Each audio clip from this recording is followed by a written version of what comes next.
Hello and welcome to Sport Africa, the BBC's weekly program fully devoted to African sport.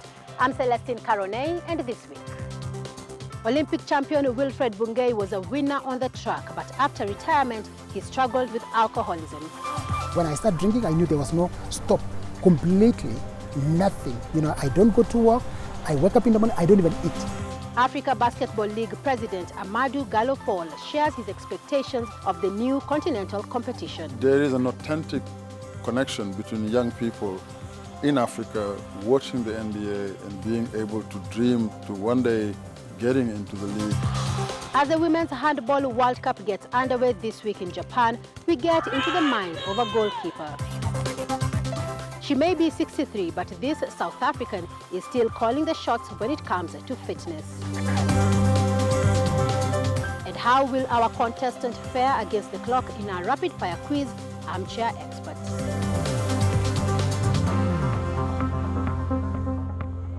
Thank you for joining us on BBC Sport Africa, the show that brings you the human side of sport. This week, coming to you from Nairobi. Now, what happens to sportsmen when their career comes to an end? While some will flourish post-retirement, others struggle to feel the highs that sports brought them and find them elsewhere. Kenya's Wilfred Bungei is one such case. Olympic champion in 2008 and alcoholic, in his words, just a few years later. I would go out for dinner, even with my family, and I would say that, okay, I'm going to have only one class, but it never becomes a class. It goes to become liters. And within a year and a half, it had become chaotic, and my life really was a mess. In Kenya, running is more than just a sport. It's a national obsession. The country has produced more long-distance champions than any other country, and the likes of Eliud Kipchoge or Hellen Obiri are more than sports stars here. They are icons. These athletes are always in the spotlight, but what happens when the spotlight fades? Many athletes say that leaving professional sport leaves them with a loss of identity that can have devastating consequences. Because when it comes to being an athlete, I never had social life. So I was only having 20 days of rest per year for over 13, 14 years. But now when I retired in 2010, that is where there was a big problem. There was nothing much that I was doing.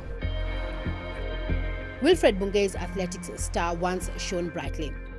An 800-meter Olympic gold medalist in 2008, he reached the very pinnacle of his sport. And after achieving everything he wanted, alcohol consumed his early retirement. There's that urge that is unimaginable. Always, for me, I knew. When I started drinking, I knew there was no stop, completely nothing. I don't go to work, I wake up in the morning, I don't even eat. I remember there was occasions that I was a chief guest in a function. I woke up in the morning, I'm having so bad hangovers. So the first thing that I would do is to drink. And therefore, I miss functions. Wilfred's story is not as unusual as you might think. A study in the UK found that professional athletes can become addicts in their search for a new purpose after retirement, and only 1 out of 10 former players with drug, alcohol, or gambling problems ever sought help. They had structure, they had discipline. Everything has stopped. They've lost their identity, and their identity gets replaced with other activities. So they've gone through they choose an unhealthy activity, so like alcoholism, because they're bored. Bungei's binge drinking hurt him where it matters most, his family. In 2012, he missed the birth of his third child. Most of the part of my other kids, I wasn't there because I was doing athletics. So this was one opportunity that I knew that I can be able to be there. And again, there was that lie that, let me just have 1 or 2 to have the courage to see what is happening. And I choose that, okay, I was going to just have a shot, or maybe 1 or 2 shots of vodka. But I end up drinking, I think, over 1 liter. And within a short span of time, maybe 30 minutes. And I think I left the hospital around 10, and they found me around 7 in the morning. I was in a ditch. People actually thought that I had died. At what point did you realize Wilfred Bungei is a full-blown alcoholic who needs help? There was a period that I was feeling itchy. All my body is itchy. I am sweating. What was so scary was hallucinations. Like the darkness comes and I am scared. Literally, I had to be held for me to be able to sleep. In 2012, Wilfred checked into a rehabilitation center in Nairobi. He spent 6 weeks there and has never drunk again. I'll be celebrating 8 years clean. I don't celebrate my birthdays, but I can tell you that I celebrate the day that I stopped drinking. It makes me feel proud of myself. It makes me feel that I can have control over my life. Wilfred is now campaigning for more athletes to go get support that goes beyond their aspirations to compete on the track. And he believes sharing his story is a first step. It makes me happy. When I share my story and I know it can be able to save someone, that is how I get healed myself and I get the motivation to share my story.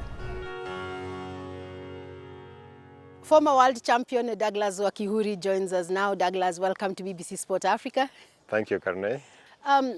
When the story first broke about Wilfred Bunga in this country, many people were surprised. What was your reaction?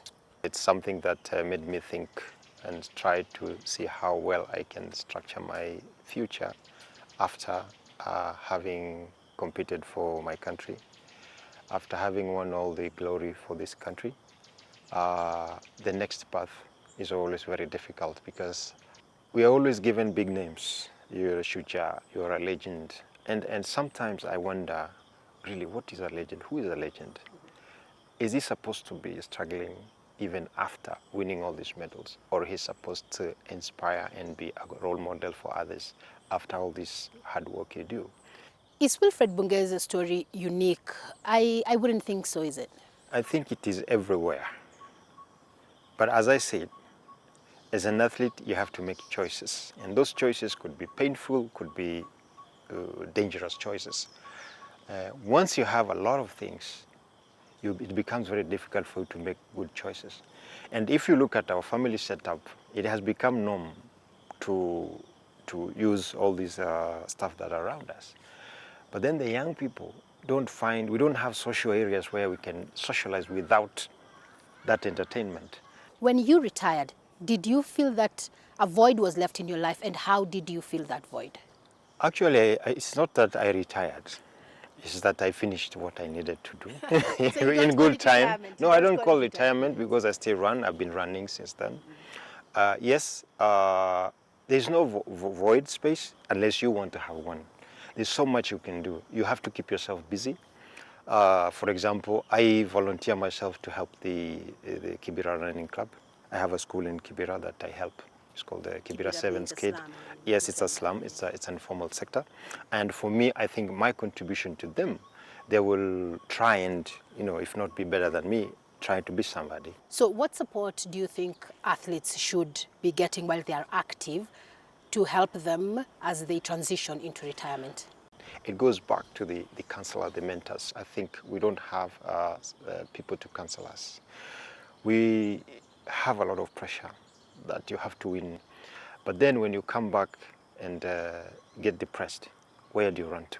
We don't have places where we can go and get counseled. We don't have places where we can be advised on what kind of business we need to do. We're smart enough to make the money, but somebody has to come. The teacher came and taught us how to read and write. We can speak. How can we merge talent and education? Because some of the athletes were unable to go to school, but after running, they are able to go back to school. But that transition is very difficult because of the structure that is there.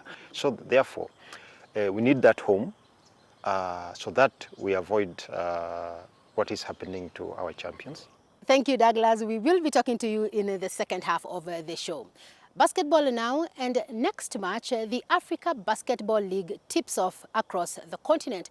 12 teams will be competing in 2 conferences, with the final set to take place in Rwanda in spring. The man tasked with organizing it all is Senegal's Amadou Gallo-Fall, and he recently caught up with Victor Eyum. We are at the European NBA headquarters in London, and here I am with Amadou Gallo-Fall, the president of the Basketball Africa League. Thank you for welcoming BBC Sport Africa. Thank you. The new Basketball Africa League will host 12 teams in 7 different countries: Egypt, Senegal, Rwanda, Nigeria, Angola, Morocco, and Tunisia. So 75% of the players at the NBA are black, and more African are playing at the NBA. Is the Basketball Africa League going to be a feeder for the NBA? Our goal is to build the Basketball Africa League into one of the top leagues in the world in coming years. We are focusing on providing participation opportunity where the immense talent that exists on the continent will have an opportunity to be showcased. We've had legends and superstars players like Hakeem Olajuwon, one of the top 50 greatest of all time, Dikembe Mutombo, Manute Bol. These guys were pioneers and they inspired a whole generation of players to take up basketball. And I think those that I've picked up from them, the Luol Dengs and Serge Ibaka today, and Gorgui Dieng, Pascal Siakam, they are continuing this trend. Joel Embiid, a global superstar from Cameroon. So I think there is an authentic connection between young people in Africa watching the NBA and being able to dream to one day getting into the league because they see, just young people who grew up and started playing the game here on the continent getting there. So are you confident that basketball culture will cut through to a young generation in Africa? Our brand is very attractive to young people. There's a global teenager today in the world, whether they're from Africa or Latin America or Asia, they generally listen to the same types of music. They're interested in the same technological trend and the same fashion. Our players are great trendsetters in all those areas. And Nigerian music being blasted in NBA arenas nowadays and other venues really. So I think we want to focus on that cultural expansion. When are we going to see those African teams reaching this top of the world? When you get players performing or competing right here on the continent and having an opportunity to get together and train as national team rather than just bringing 15 guys a month before a tournament to have a training camp and go play. I think the whole notion of club sports everywhere in the world is the major contributor to national team level and competitivity. And this league is also going to attract world-class players, because we're going to create the conditions, where players can come and make a living and play in a world-class environment with the quality of everything around the game, with physical strength and conditioning, the training, the coaching level, all the latest technology and elements that make, for example, NBA basketball and the elite leagues around the world attractive. We are going to create those conditions. We will definitely be following that basketball league. Now, what does it take to stand in goal for handball? After the break, one goalkeeper tells us it takes just a little bit of crazy. This is Sport Africa from the BBC. Welcome back to BBC Sport Africa. I'm Celestine in Nairobi. Now, goalkeeping is one of the most demanding positions in any team sport. This week, key blockers will be hoping to prevent goals from being scored as the Women's World Cup in handball gets underway in Japan. Senegal's Hatadou Sako will be there, and she says she has been called crazy for playing in the goalkeeping position. Trousers and jumpers aside, goalkeepers already look different to the other players.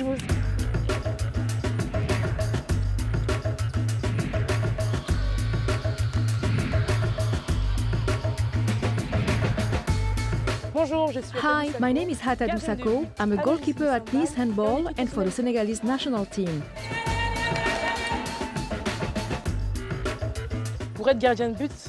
To be a goalkeeper, you have to put any fear aside, because this position exposes you to contact, receiving hits and getting hurt. So you can be scared. It's not possible to be a goalkeeper and be scared. Là, on a une tenue qui nous protège un peu plus. The outfit we wear protects our body more than the other players. We have to be ready for any type of shots, whether from a close range or far.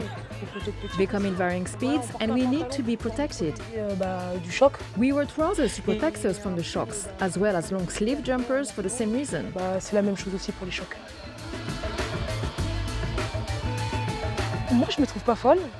In my opinion, I'm not crazy, but I often hear people on the outside say that I'm crazy because I expose myself to getting hurt. They also say that you want people to shoot at you and get hurt, but that's not the case at all.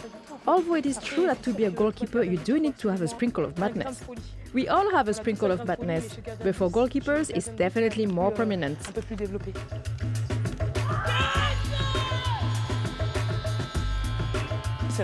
It's true that she's getting hit in the head most days. Whether it's a hard or soft hit, it's surely unpleasant for her, but she's used to it, even if it's uncomfortable. She just deals with it. We try to shoot as little as possible towards her head, but there are some times of the shots that require to get as close as possible to her head. The risk of concussion is real. To receive a huge ball at full speed in the head, yes, there are risks of concussions. That's why there are doctors every time we receive a hit on the head. The game is stopped to allow time for the doctor to ask the goalkeeper certain questions to make sure that everything is all right and the impact wasn't too hard. Trop dur, quoi. À un moment donné, on peut très bien venir vous dire... It's very possible for players to say between themselves, listen, the goalkeeper is giving us a lot of issues.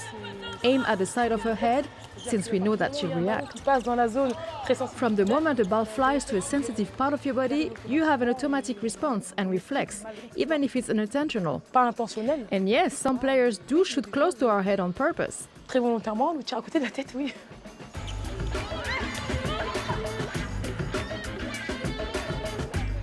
Goalkeepers already look completely different to other players, but we like to be different. People don't always understand us, but we understand and love ourselves just the way we are. Voilà. Physical preparation is just as important as your mental preparation, as Sako says. And one man who knows all about that is Douglas. He's still here with me. Douglas, how did you prepare as a marathoner mentally for your races? So you have 4 items. You have the mileage, you have the strength, you have the speed, and you have the mental.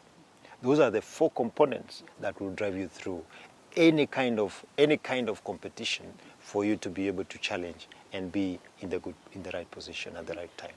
But the mental is the only thing that holds you for the last kilometers, where you make a difference between winning or losing a race. So you said that at 38 kilometers, almost everybody will hurt in a marathon. What goes through your mind when you're running for about 2 hours in a marathon? There's not much that you have space to think about. Whether it's food, you can't practice what you've not done in your training during the race. I have plan A, plan B, and plan C. Plan A is from 0 to 30. I see, I look, I judge, I decide. So when I get my position, then I now plan for plan B. So how am I going to move from 30 to 35? So once you get in the middle bracket, now you go to plan C, and you say, now, which medal do I pick? Do I have the strength? So you're always calculating? It is just calculation, yes. It is when to take water. Are you going to take from before 21 or after 21? Because for me, my training basically was running up to 25 without any liquid. In your career, you moved and lived in Japan. So what are some of the things that you learned from the Japanese culture that helped you with the psychological aspect of sport? Discipline is, of course, on the top of the agenda because, number one, Japan is known for timekeeping because of their planning. Their planning is so good. You know, like I was 83 and we are planning for 87. I've won, I think, 3 gold medals and 1 Olympic silver. It is not because I was talented. It is because I was there on the right time and somebody planned it for me well and executed it properly. And that is the thing that we need to understand about time. It is time that will lead you to a few steps ahead. Where will you put this country in the next? If I didn't go to Japan in 83, I bet Kenya would have been missing those 3 gold medals today. Thank you very much for your time this week, Douglas. Now it's time for Armchair Expert, and this week's contestant is Mirabel from Ghana. I'm Mirabel JC. I love football and athletics. My favorite team is Phobia. My favorite sports moment is when USA won the Women's World Cup 2019. Mirabel, your time starts now. Megan Rapinoe is the best FIFA women's player. What country is she from? USA. Correct. Who finished the 2018-2019 League One season as top scorer? Mbappe. Correct. Which one of these is not a color in the Olympics ring? Yellow, pink, or green? Pink. Correct. In feet, what is the height of a football post? 8. Correct. In which city was the 2014 Winter Olympics Pass. held? Sochi, Russia. Who plays their home games at the Vitality Stadium? Pass. Bournemouth. Which sports does Fernando Alonso compete in? Pass. Formula One. What is the nickname of Algeria's women's team? Phoenix. Correct. What country won the 2018 Davis Cup? Pass. Croatia. In 2014, what Nigerian star won the MLS Goal of the Year? Bafemi Martins. Correct. In tennis, what does it mean to be an unseeded player? Pass. Not to be ranked. Which basketball player won an Oscar? Kobe Bryant. Correct. Mirabel, you had 7 points. How's that? Okay.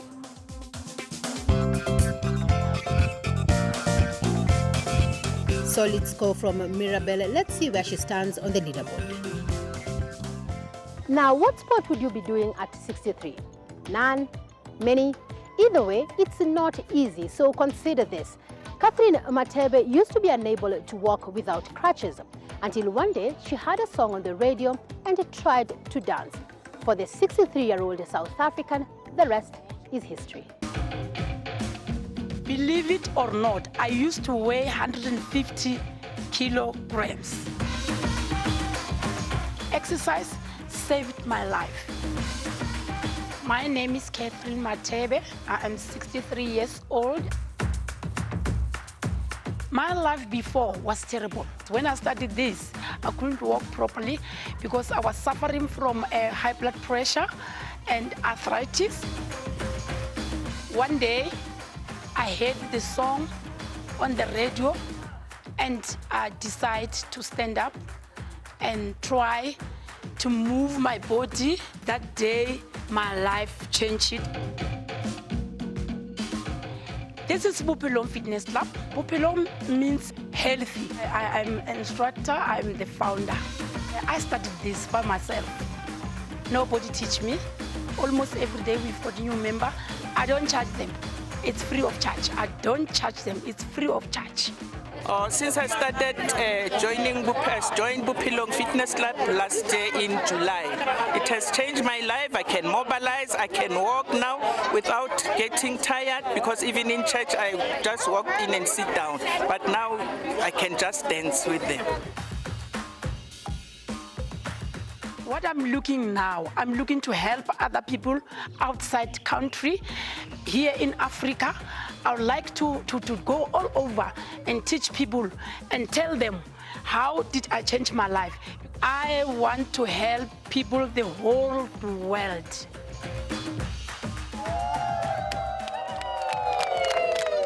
What a great story. And that's it for the show this week. Remember, you can always reach us on social media, and the BBC Sport Africa website has more sports stories for you.